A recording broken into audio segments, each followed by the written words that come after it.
രാജ്യത്ത് പൗരത്വ ഭേദഗതി നിയമം, പൗരത്വം നൽകുന്നതിനുള്ള നിയമം, അതായത് CAA നടപ്പിൽ വന്നു കഴിഞ്ഞു. ഈ നിയമം നടപ്പിലായതോടുകൂടി 2014 മുൻപ് പാകിസ്ഥാൻ, അഫ്ഗാനിസ്ഥാൻ, ബംഗ്ലാദേശ് എന്നീ അയൽ രാജ്യങ്ങളിൽ നിന്നും ഭാരതത്തിൽ അഭയാർത്ഥികളായി എത്തിയ ഹിന്ദു, സിഖ്, ജൈൻ, പാഴ്സി, ക്രിസ്ത്യൻ, ബുദ്ധ മതവിഭാഗങ്ങളിൽപ്പെടുന്നവർക്ക് ഭാരതത്തിൽ പൗരത്വം ലഭിക്കാനുള്ള സാഹചര്യം ഉണ്ടായിരിക്കുന്നു. ഈ നിയമം ഭാരതത്തിലെ മുസ്ലിങ്ങളെ ഒരു വിധത്തിലും പ്രതികൂലമായി ബാധിക്കുന്നതല്ല. ഈ നിയമം ഭാരതത്തിലെ മുസ്ലിങ്ങളെ ഒരു അവകാശവും ഇല്ലാതാക്കുന്നില്ല. ഈ നിയമം പൗരത്വം നൽകാനുള്ളതാണ്, റദ്ദാക്കാനുള്ളതല്ല.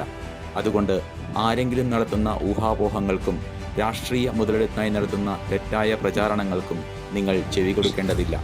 ഈ നിയമം ഭാരതത്തിലെ മുസ്ലിങ്ങളുടെ പൗരത്വത്തെ ഒരു വിധത്തിലും ബാധിക്കുന്നില്ല. അതായത് ഭാരതത്തിലെ മുസ്ലിങ്ങൾക്ക് CAA നടപ്പിലാകുന്നത് മൂലം ഒരു വിധത്തിലുമുള്ള ബുദ്ധിമുട്ട് ഉണ്ടാവുകയില്ല. ഈ നിയമത്തെ എതിർക്കുന്നവർ ഉന്നയിക്കുന്ന പ്രധാനപ്പെട്ട ചോദ്യം ഈ നിയമത്തിൽ എന്തുകൊണ്ട് മുസ്ലിങ്ങളെ ഉൾപ്പെടുത്തിയില്ല എന്നതാണ്. യഥാർത്ഥത്തിൽ ഈ നിയമം ഏതെങ്കിലും ഒരു മതത്തെ അടിസ്ഥാനപ്പെടുത്തിയുള്ളതല്ല. ഈ നിയമം അയൽ രാജ്യങ്ങളിൽ മതത്തിൻ്റെ അടിസ്ഥാനത്തിൽ പീഡനങ്ങൾക്ക് വിധേയരാകുന്നവരെ ലക്ഷ്യം വച്ചുള്ളതാണ്.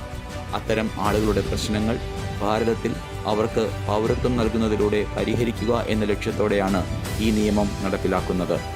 കാരണം മതത്തിൻ്റെ പേരിൽ പീഡനങ്ങൾ ഏൽക്കേണ്ടി വരുന്ന അമുസ്ലിങ്ങൾ, അതായത് ഹിന്ദു, സിഖ്, ജൈൻ, പാഴ്സി, ക്രിസ്ത്യൻ, ബുദ്ധ വിഭാഗത്തിൽപ്പെടുന്നവർ ഭാരതത്തെ വളരെ പ്രതീക്ഷയോടെയാണ് കാണുന്നത്.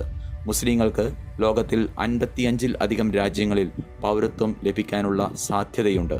അതായത് പൗരത്വ ഭേദഗതി നിയമത്തിൻ്റെ, അതായത് CAAയുടെ ഉദ്ദേശം മതപരമായ കാരണങ്ങളാൽ പീഡനം ഏറ്റുവാങ്ങി അഭയാർത്ഥികളായി ഭാരതത്തിൽ എത്തിയവരെ സഹായിക്കുക എന്നതാണ്.